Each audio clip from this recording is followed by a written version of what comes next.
Rocio, what I've done is taken a piece of stainless, and this is actually stainless that has brushed finish on it right here. See what's brushed finish right here? And I put some dents in it. Those are dented in from this side, dented it. This is the back side of it, which would be like the underside of your sink. With this tool, as a backing tool, it's curved this way, which is not what you really want, but it's flat this way. You want that flat backing right below the dents.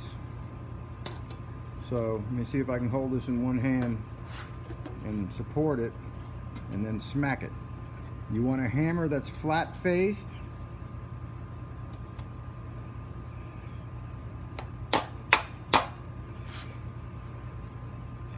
Support this with my leg here.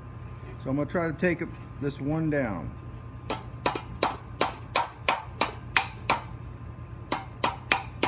Light little blows. That first one's kind of done.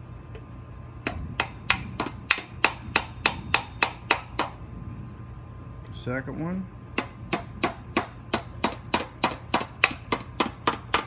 It should sound solid when you hit it like that. That's how you know. And see, that dent right there is coming out. This first one's coming out as well. Now that first one is completely out. There's gonna be little scratches on the dented side where it was dented from, like that's the first one right there. You can still see the little scratches, but it's not as deep as these dents now. So it just would take some patience. It should sound solid like that when he's hitting on the backing. This dolly is the backing. If he doesn't have an auto body hammer, a ball peen hammer that is pretty smooth face will also work.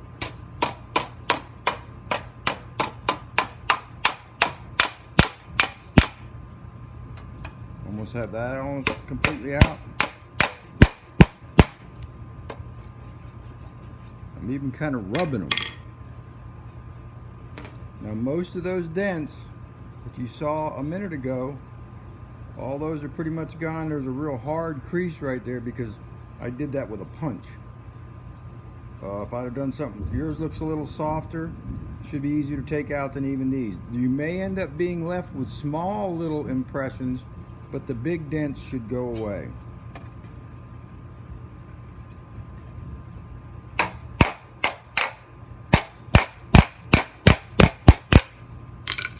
Really light blows. It doesn't take a heavy hammer blow. This is pretty light material, pretty thin. So most of those dents you can see are out.